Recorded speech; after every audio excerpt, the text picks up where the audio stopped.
Hello, everyone, and welcome to the third session in American English Live Teacher Development Series 9. We're thrilled to be back with you for another great session. My name is Kate, and I'll be with you along with my colleagues behind the scenes, Heather and Lauren, who will be serving as moderators to help answer your questions and respond to your comments. So let's begin today with this wonderful, great picture collage from participants viewing together virtually during a recent webinar. We love to see our teacher participants actively engaged in professional development, and we encourage you to continue to engage with the community virtually. This was a great collage, and we'd be happy to receive others like it, or you can just send us any comments or ideas or thoughts to American English Webinars at fhi360.org, or you can tag us on social media. This was a great photo sent to us by a participant in Mexico with all of their friends attending our live session, sort of in a viewing group, but all remotely and virtually. So we love to see that. Thanks so much for this. All right, today is our third session in American English Live Teacher Development Series 9.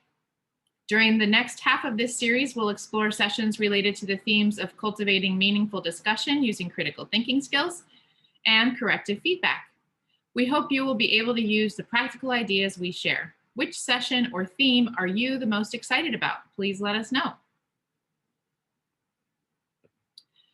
So here's a little bit about what to expect. Each session is about 60 minutes long and is often related to an online professional English network, massive open online course. The presenter will present the material, and I, as your host, will ask questions and make comments too. But we really hope to hear from you, our audience, so that we can address your ideas and experiences. Please do share your thoughts using the comments feature or chat box. When our session comes to a close in about an hour, you'll have an opportunity to receive a digital badge for your participation. At the end of the session, we'll share a link in the comments and at the top of this post. Click on that link and complete a short quiz. You must answer 2 out of 3 multiple choice questions correctly, and once you've successfully done so, you should expect to receive your badge via email from badger@badger.io in about a week. And we're thrilled to share about our current self-paced massive open online course, TESOL Methodology. The course opened on September 8th and will remain open until November 30th. We hope you'll join us for this free MOOC focused on effective TESOL practices for the 21st century. Course participants will learn how to create an effective and communicative language classroom for all learners. To learn more and enroll, visit the link both on the screen and being shared by the moderators in the chat or comments. And now for today's session, Strategic Corrective Feedback in the EFL Classroom. Giving effective feedback that corrects our students' errors is an important language teaching task. Although there are many different corrective feedback strategies, many teachers rely solely on recasting or correctly restating incorrect learner output without explicitly drawing attention to the error. In this webinar, we will discuss several corrective feedback strategies, examine corrective feedback examples, and explore how these strategies can be applied more effectively than recasting alone. And now it's my pleasure to introduce our presenter, Julie Saris. Julie has almost 20 years of TESOL experience and has worked with students from more than 40 countries. She currently teaches both in-service and pre-service teachers through schools of education in several universities in Colorado. She frequently presents at TESOL International Association conventions and with her local affiliate organization, Co-TESOL. Julie holds a PhD in education and a master's in linguistics and TESOL from the University of Colorado Boulder. She also holds an MBA from the University of North Carolina, Chapel Hill, and a BA in sociology from the University of Virginia. Welcome, Julie. We're so happy to have you here with us today. Thank you so much, Kate. I'm excited to be here, and I'm looking forward to sharing some strategies for offering strategic corrective feedback in the EFL classroom. Here is our agenda for today's session.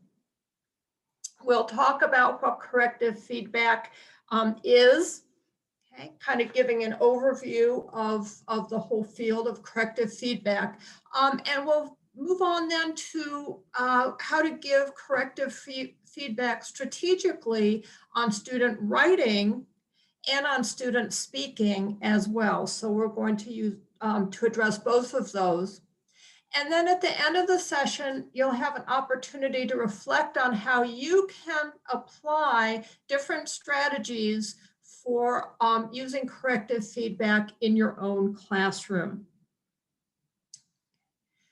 So first, we'll start with the overview of what strategic corrective feedback is and how you can start using it in your classroom.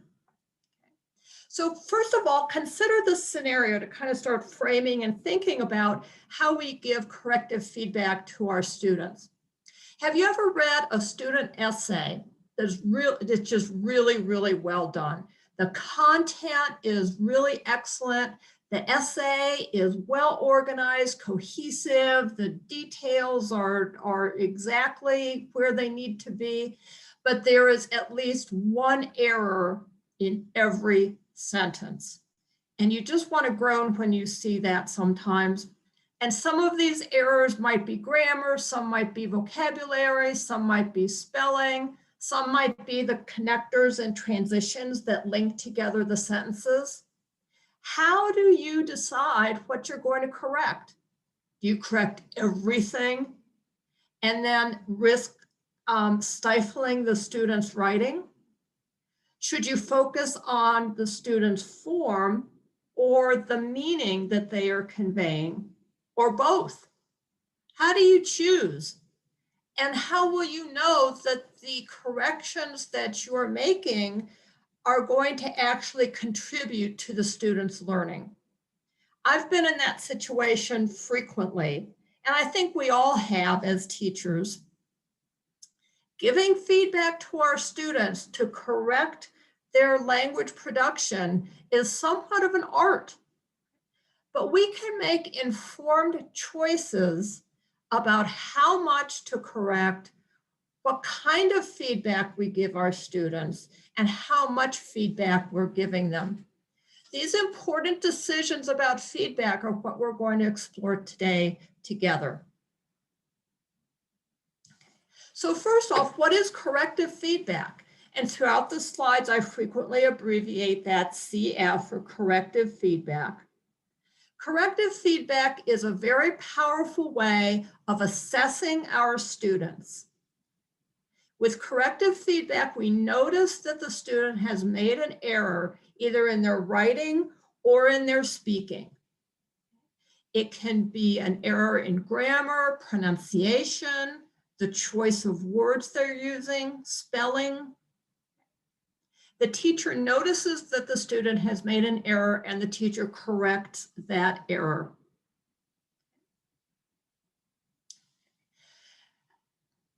So the title of this webinar was Strategic Corrective Feedback. How can corrective feedback be strategic?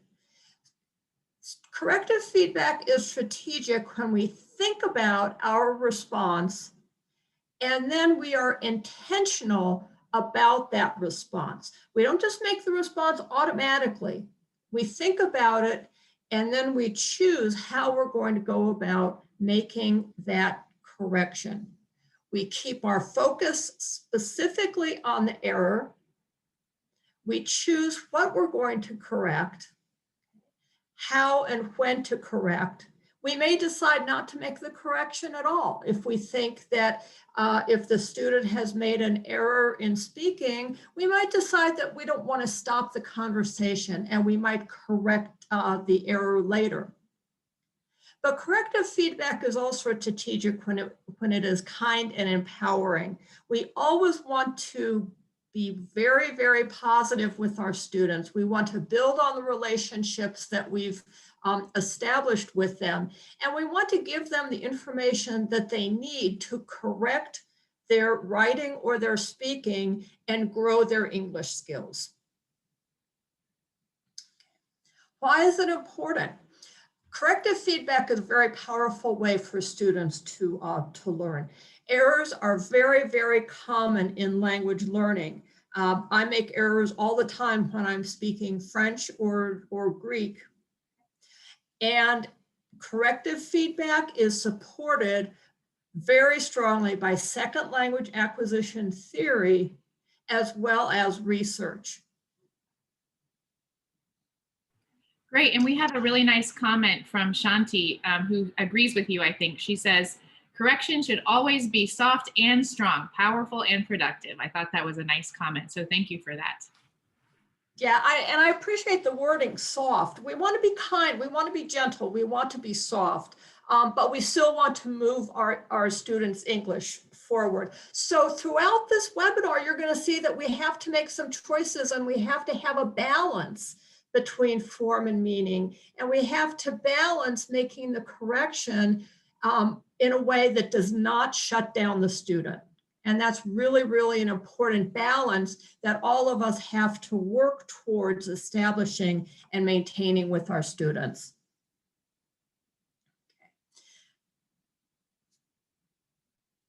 And cycling back to this, should the focus be on form or meaning? The teacher has to make these decisions, and we have to consider the context. If I'm teaching a grammar class, then I'm going to correct the form. But if I am teaching a writing class or a content area class, then I might focus more on the meaning rather than the form. I also have to think about the relationship with the students, and I'll come back to this a number of times throughout this session. If the relationship with the student is very strong, then they are much more receptive to receiving feedback that corrects their writing or their speaking. So usually at the beginning of every class, I try to establish relationships and teamwork among the students. We also have to think about timing. We might decide that we want to correct an error right then, or we might want to wait and use that as the topic of a mini lesson to be taught later on. So these are some decisions that we have to make as students to maintain that balance with our students and with the feedback that we're giving. So on the next slide, we're going to ask that you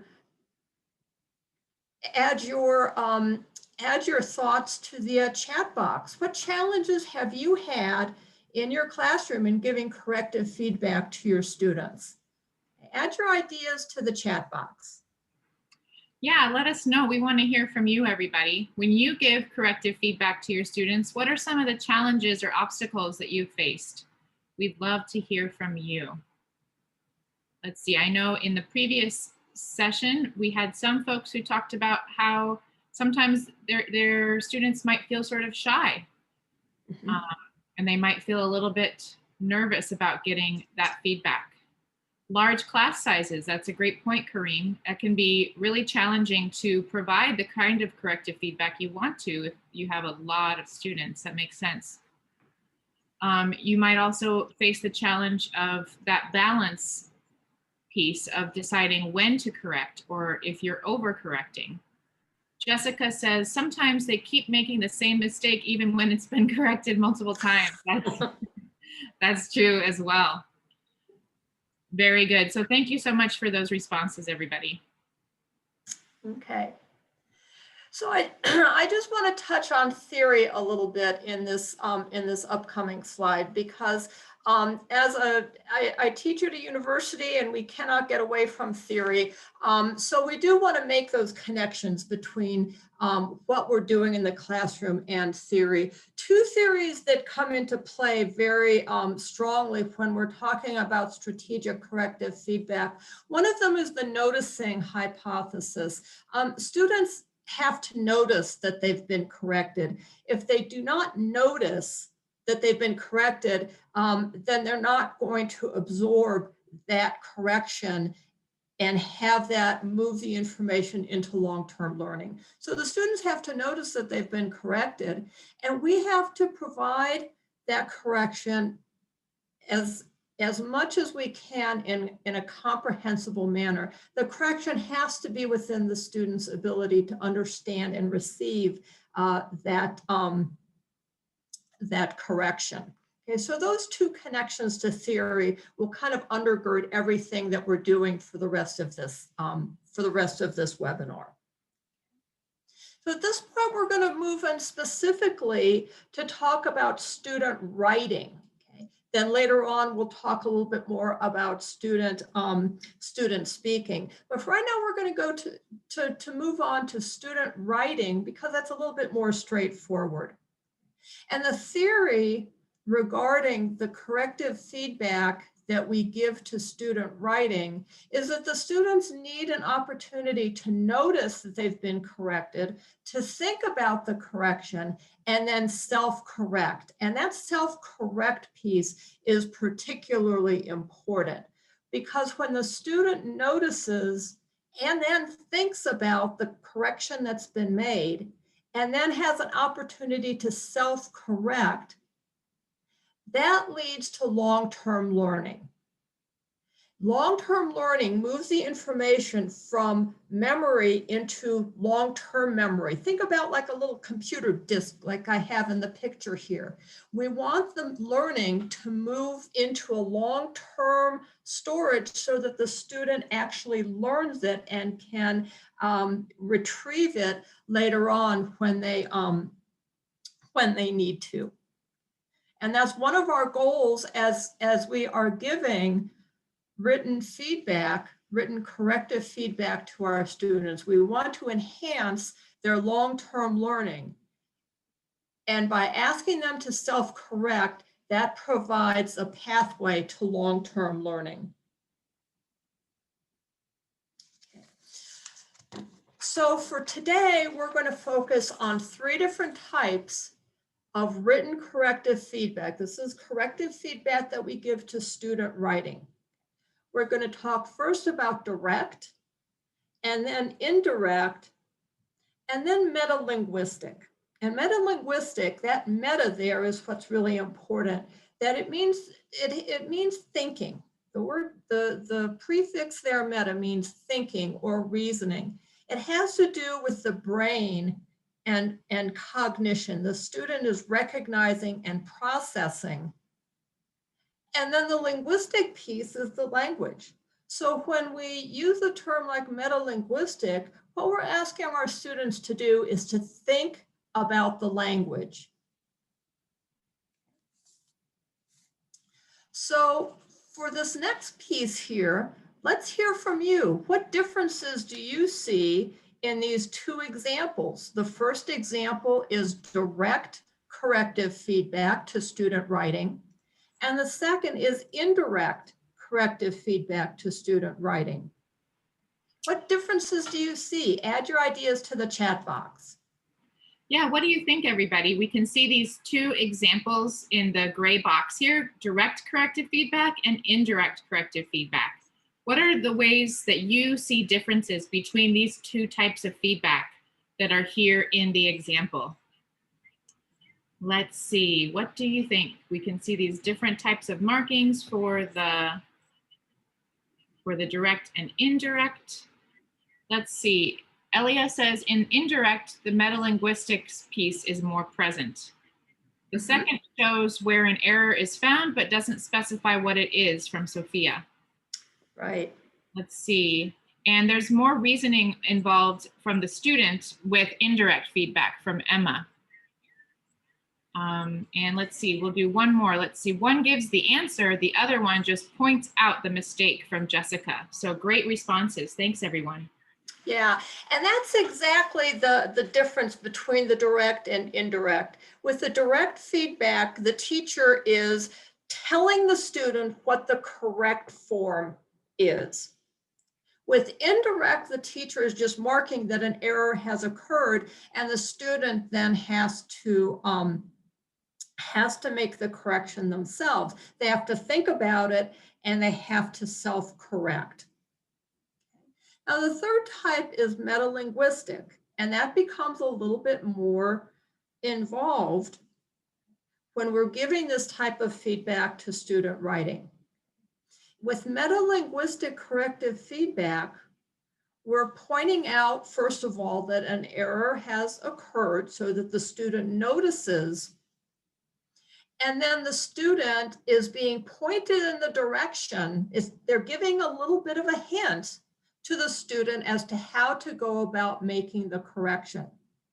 So in one of the examples here, this town have, the metalinguistic corrective feedback asks the student whether it should be singular or plural.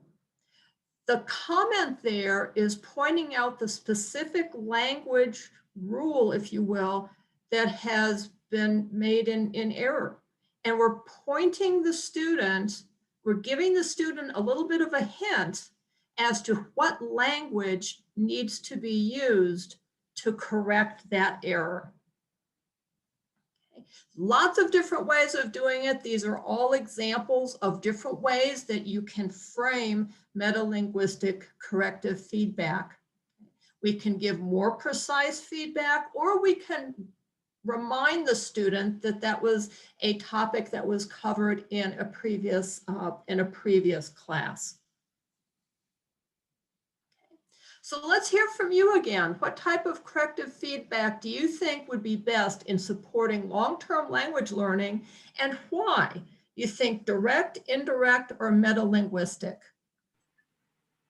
All right, great. Let's hear from you, everybody. Which type of corrective feedback for writing do you think would best support long-term language learning? And so let's see. Sharmistha says metalinguistic feedback will be the best. Mumuteen says direct feedback shows that what the correct answer is and can encourage the student so that they don't have the same mistakes. Great, thank you for that response. Carrie says metalinguistic. What else? Indirect from Kareem, as there's scope for learners to critically think. Wonderful. And Right. WR Isra says it depends on the student's age. So maybe it's a good thing to keep in mind as well. Great. And a lot of people saying metalinguistic. Yeah, yeah. And I agree with all of these comments, and I especially agree with what was said about the age of the student and also the level of the student. If the level of the student is, if the student is very young or at a very beginning level, then you might want to mix up and combine direct, indirect, and metalinguistic.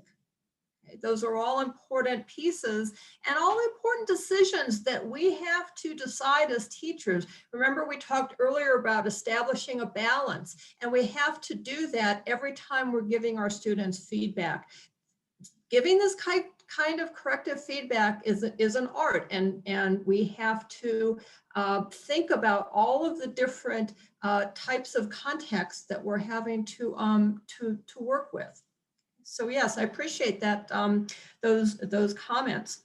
So in the next slide, we have a little table comparing the different types of corrective feedback to student writing. We can use direct feedback where the teacher corrects the error for the student. Or we can use indirect where the teacher identifies that an error has occurred but does not correct it. And that gives the student an opportunity to self-correct. And then metalinguistic, where the teacher identifies that an error has occurred and suggests the language that the student needs to make that correction appropriately. Okay. Coming back to theory, indirect and metalinguistic corrective feedback offer the student an opportunity to notice, to think, and to self-correct. And when the student notices, thinks, and self-corrects, that moves the information into long-term memory, which leads to long-term learning. And that's what we want. We want our student learning to be long-term and not just something that they forget the next day. Okay.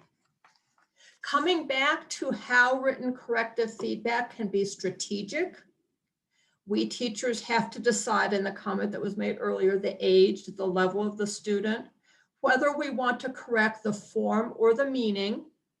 If I'm teaching a grammar class, then I'm going to correct the form.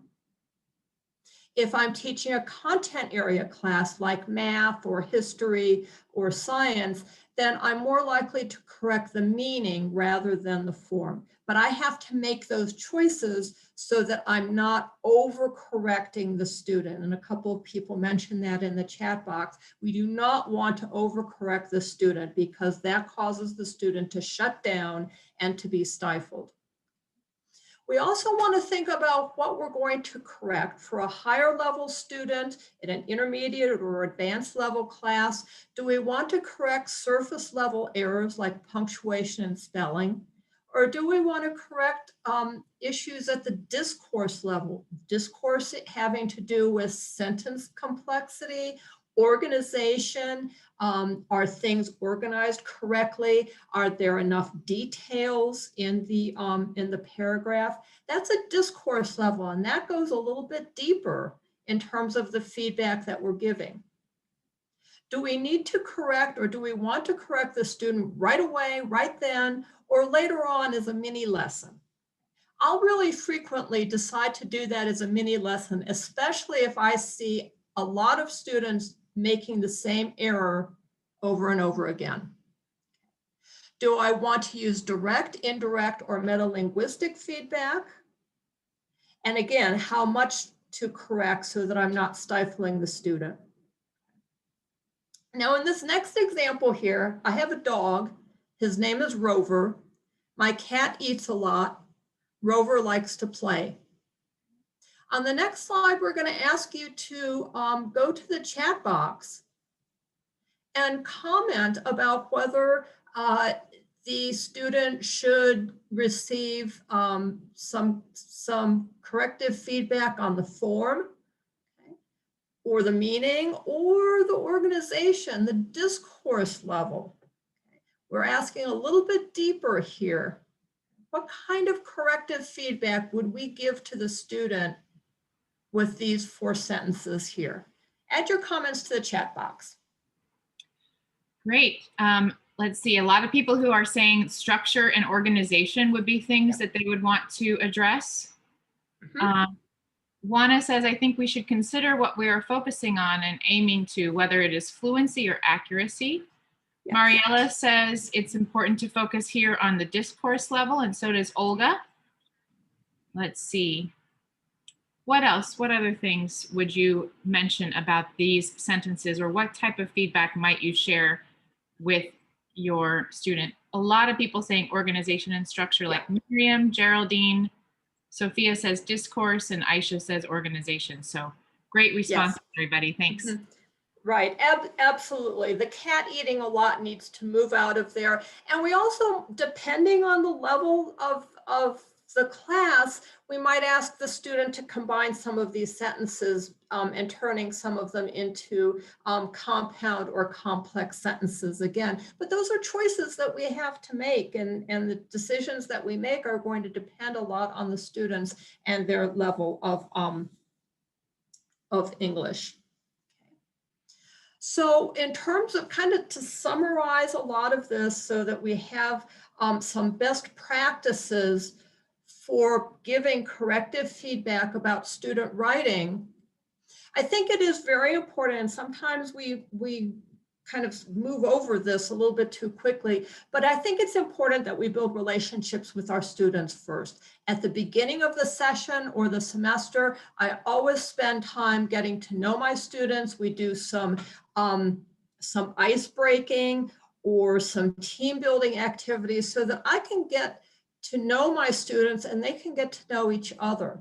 And in building those relationships, our students become much more accepting of the written corrective feedback that we give to them. We also want to make informed strategic choices about what we're going to correct. We certainly want to correct anything that's not understandable, but we also have to make some choices about whether we're going to correct the grammar, the spelling, the punctuation, the discourse. We need to consider the context. If I'm teaching a vocabulary lesson, I might want to focus my corrective feedback on the vocabulary or the word choice. If I'm teaching grammar, then I want to focus on the form more so than anything else. And the last point, we want to enhance student learning by asking them to self-correct as often as possible. Okay. So let's hear from you again. In this piece of student writing, consider the kind of corrective feedback that you might offer and give some specifics. What would you correct? Would you correct the punctuation, the spelling, the grammar, the organization? What specific feedback would you give to the student here? Add your ideas to the chat box. Yeah, let's hear from you. I'm going to go ahead and read the students' writing here, and you let us know what kind of feedback you would provide and how you would provide it.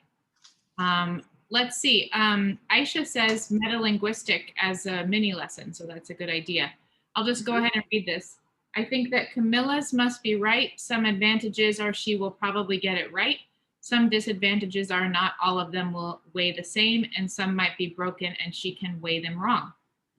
So what do you think? Grammar from Kareem is what they would focus on.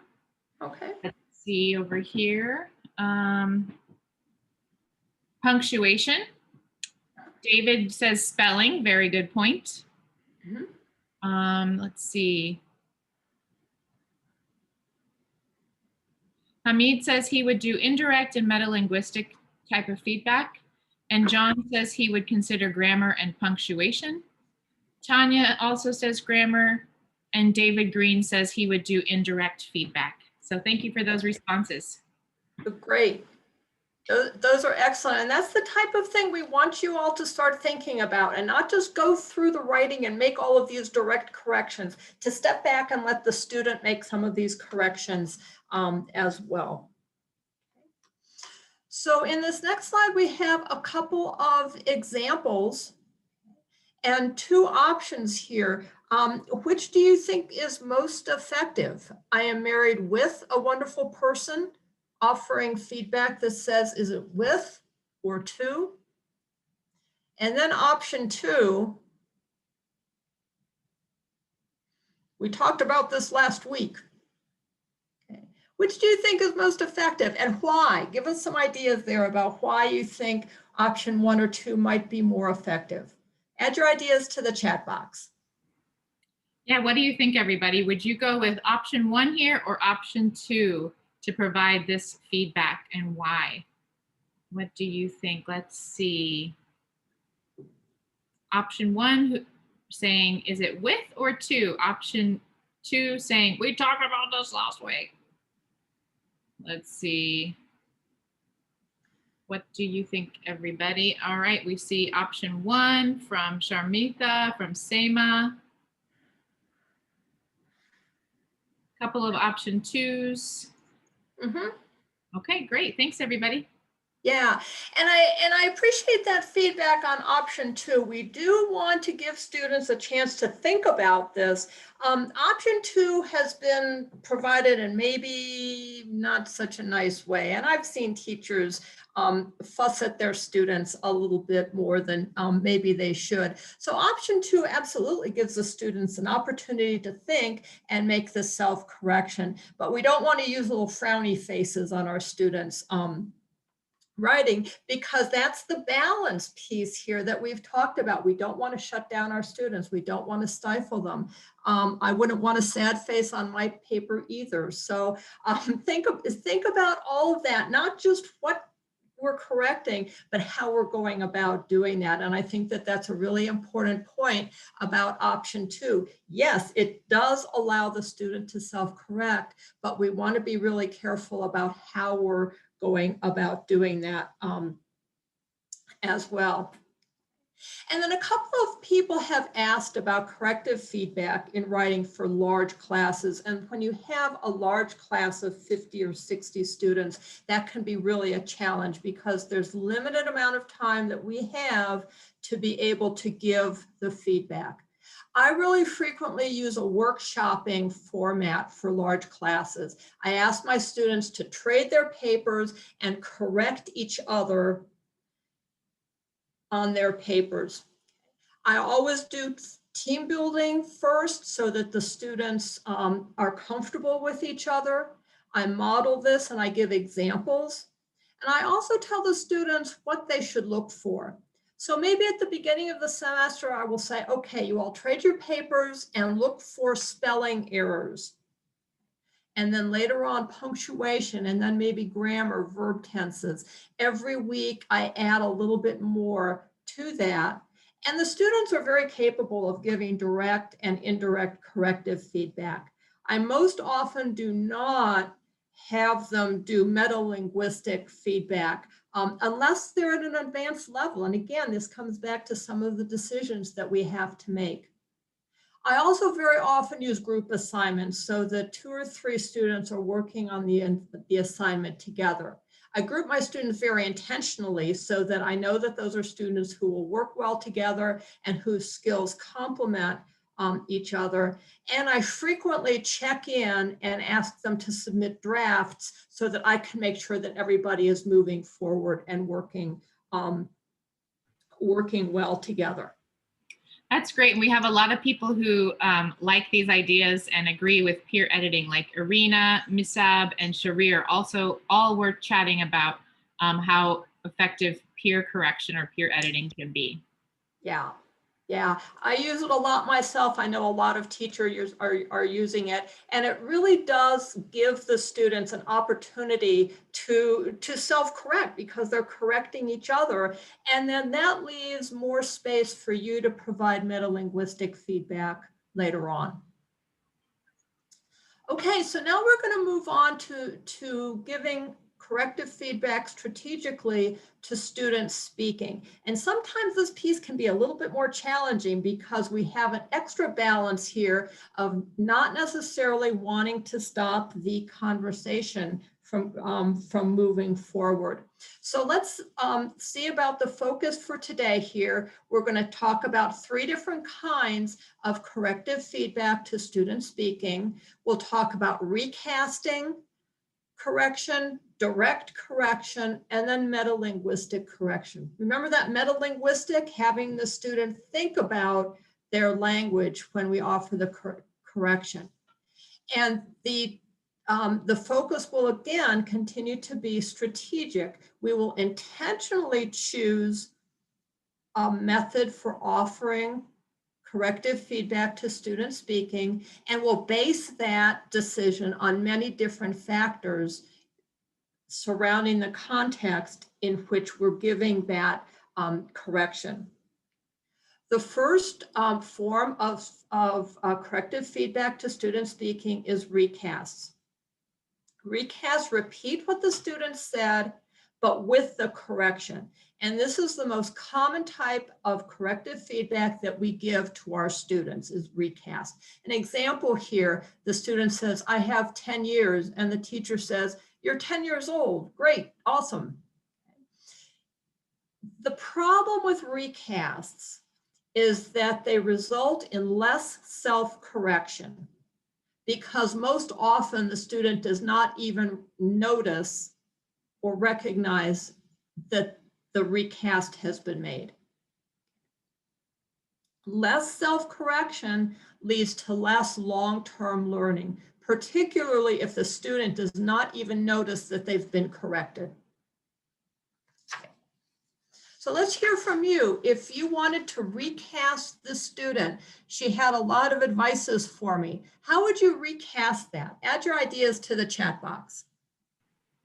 Yeah, how would you fill in the blank there for that speech bubble? How would you respond to your student in a way that was a recast?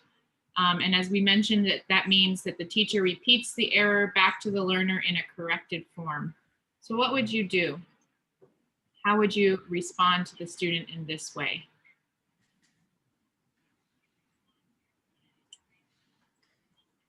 So Misab says, yes, he agrees with you that sometimes recasting can be too subtle and they can miss the correction. Mm-hmm.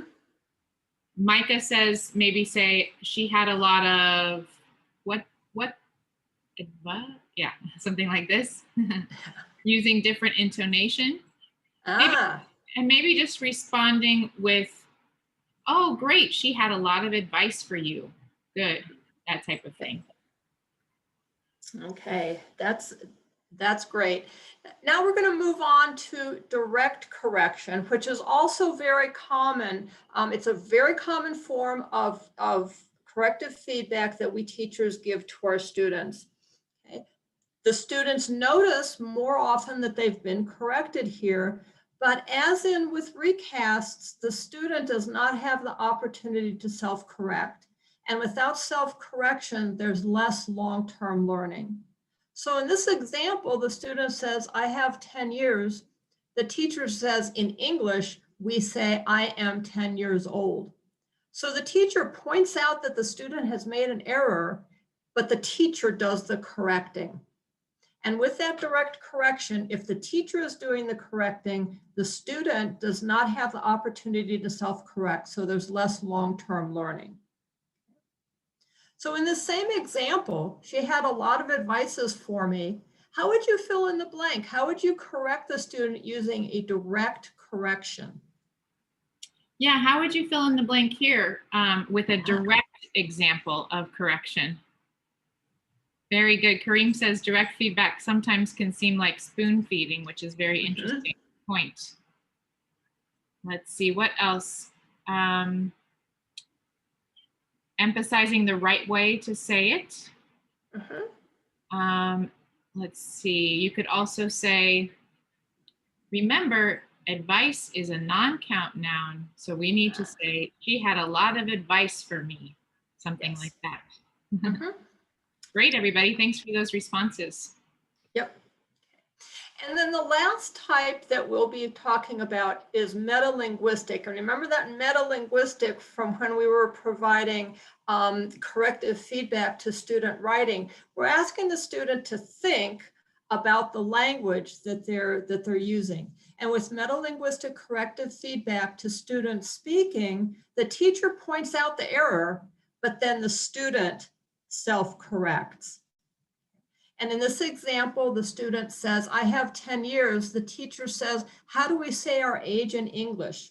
So the teacher is pointing out that an error has occurred, but they're asking the student to make the correction. And there's a lot of different ways of offering metalinguistic corrective feedback. We can point the student to the previous class. We can give them 2 choices. But the important piece here is that when the student notices and self-corrects, that leads to long-term learning, which is what we want for our student. So in that same example about advices, how would you correct the student using a metalinguistic correction? And let's practice that for a minute. How would you use a metalinguistic correction for the student? Add your ideas to the chat box. Yeah, what do you think, everybody? How would you correct this sentence using a metalinguistic correction? What might you do? Let's see. You might point out the form of advice. So maybe reminding the student what part of speech and maybe what type of noun it is. Let's see.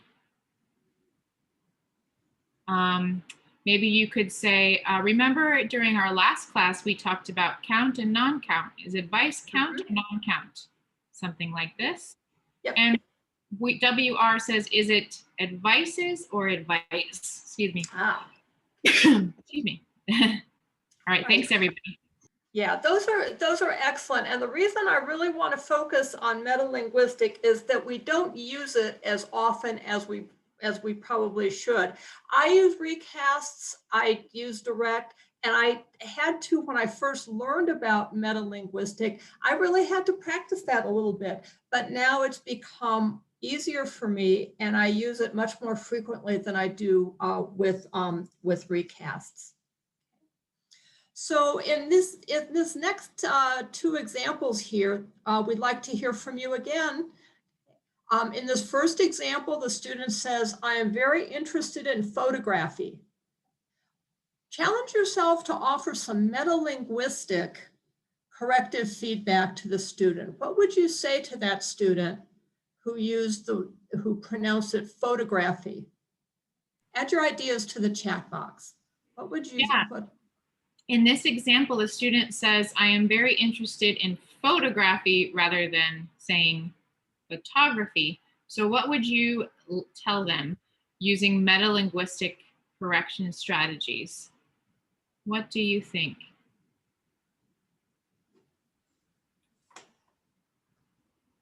Provide some examples. Remind the students about a word stress lesson. Maybe ask about word stress with words that end with graphy, something like that. So thanks, everybody. Thanks for sharing. Absolutely.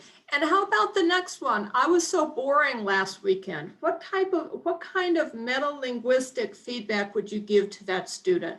I was so boring last weekend. Add your ideas to the chat box.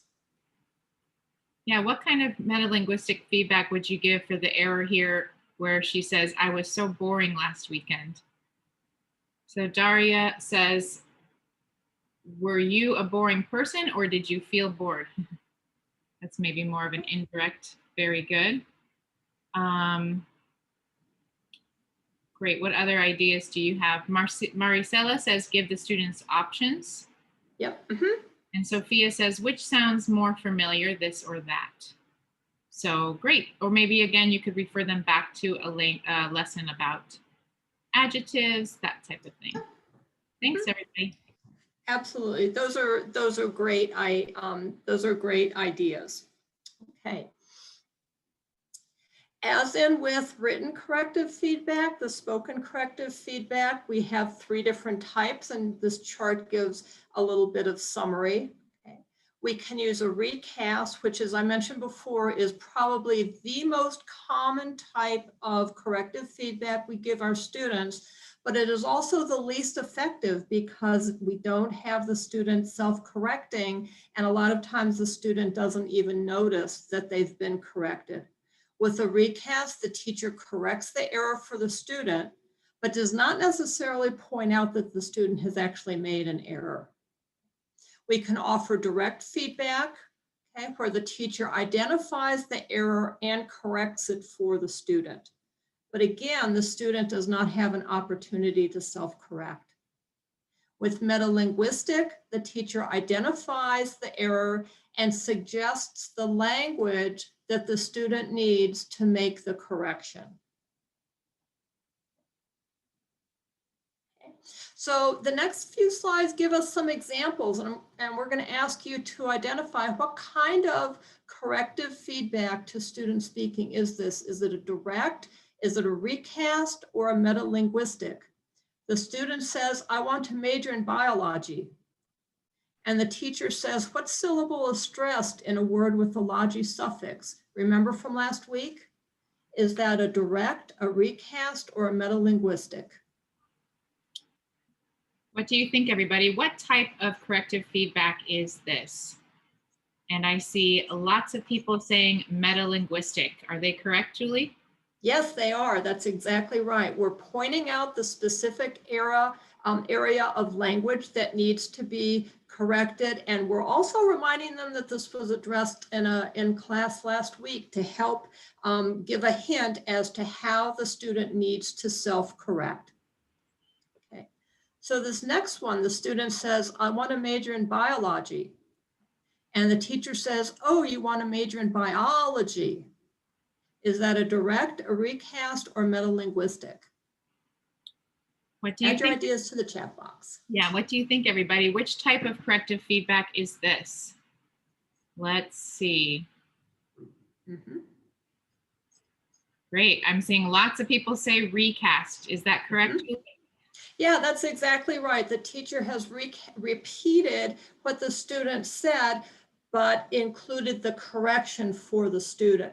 The student may not even notice that they've been corrected. The student may not even notice that the teacher has stressed a different syllable than what the student has stressed. So yes, in that recast, the teacher repeats with the correction, but does not necessarily point out that the student has made an error and does not have the student self-correct.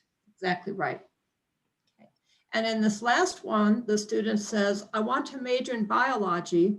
And the teacher says, in English, we stress the syllable directly before the logy suffix. So it would be biology. Is that direct correction, a recast, or a metalinguistic correction? Add your ideas, add your thoughts to the chat box.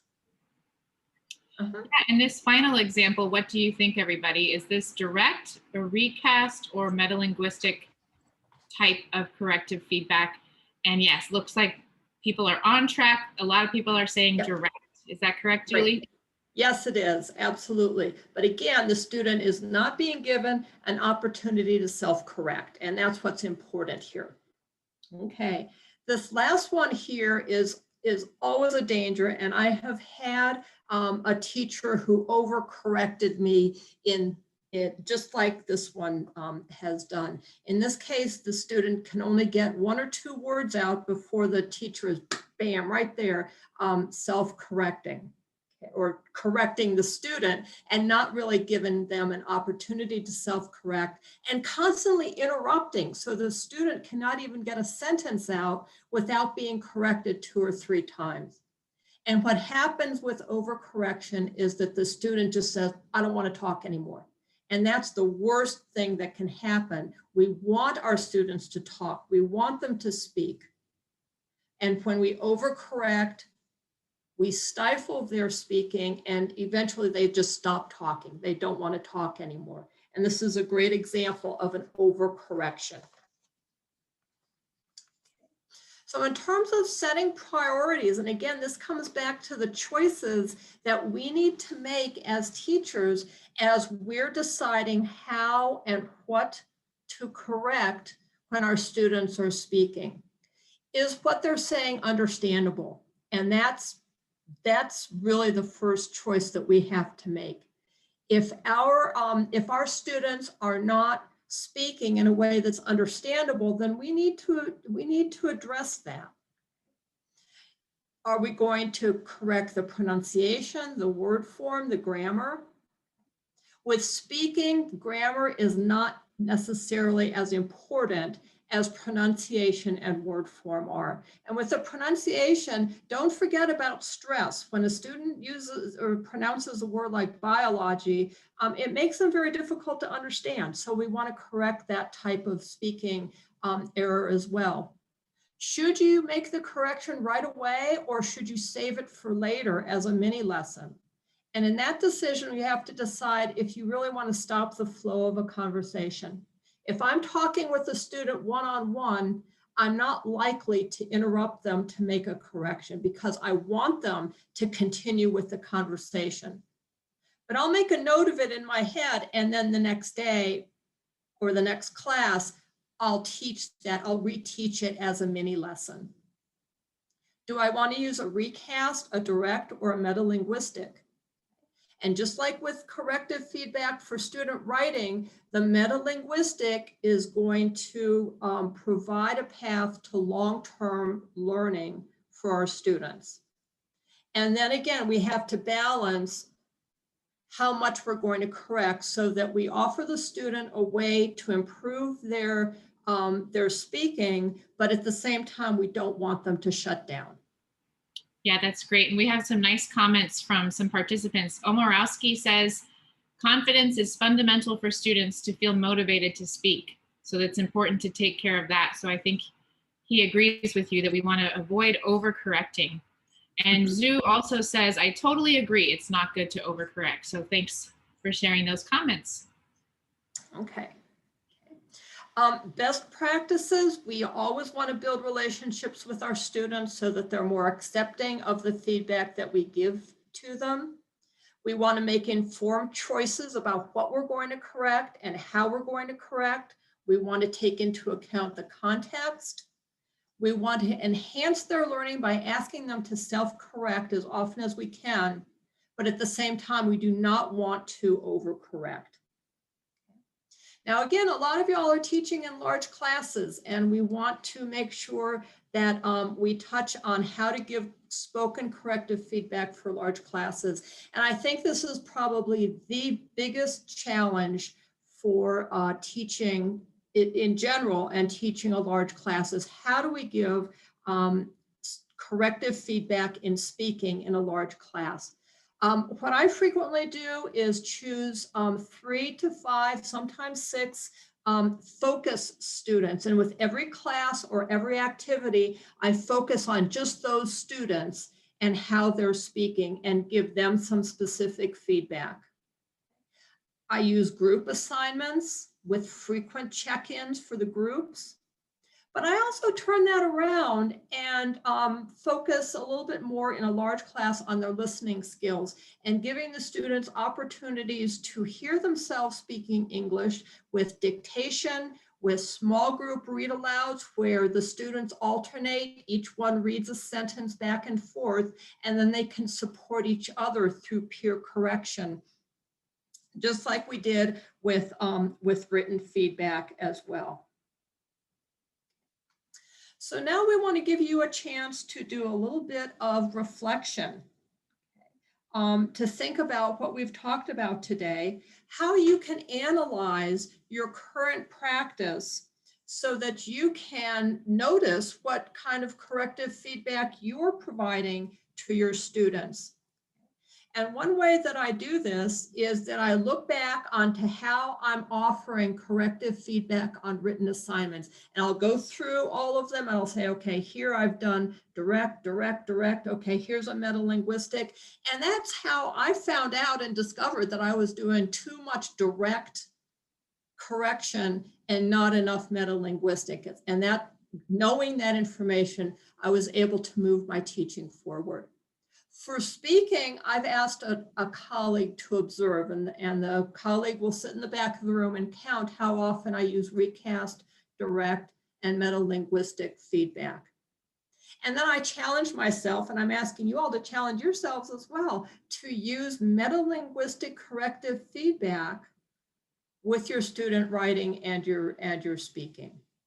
It does take a little bit of time and a little bit of practice, but it's worth it when you see how much further your students' language is growing during the course of the class. Now let's hear from you. What is one strategy that you learned today, and how will you use different types of corrective feedback in your classroom? Add your ideas to the chat box. Yes, please let us know. What is a strategy you learned today, or how will you use different types of corrective feedback in your classroom? Please let us know. Let's see, Sharmisa says, I'm going to use more metalinguistic strategies. Great. That's great. What else? What other ways will you change your corrective feedback strategies?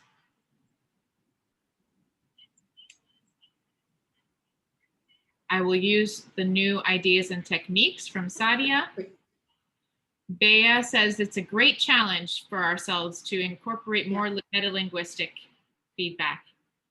I like to have my students correct their classmates' writing from GFR. Oh, yeah. Mm-hmm. And Mariella and many other people are saying that today they learned about metalinguistic corrective feedback. So thanks everybody, great responses. Yeah, and I think that's really great that now we have more tools in our toolbox. There's plenty of times when I use recasting. Recasting has its place, but over the past years, I've challenged myself to use more metalinguistic, and I've seen my students' speaking skills and their confidence grow really dramatically. Here are a couple of references. Those are in the Ning site. One of the references involves corrective feedback for writing, and the other for speaking. Those are both published in TESOL newsletters, and they can reinforce what we've talked about today. Well, thank you so much, Julie, for that wonderful presentation. I think we all have a lot more to think about, and we're all challenged to use more metalinguistic strategies as well as to vary our corrective feedback strategies. So thanks so much for that great presentation. Great. Thank you so much for having me. I've enjoyed having this conversation with everybody and hearing from the attendees. Thank you so much. Thank you.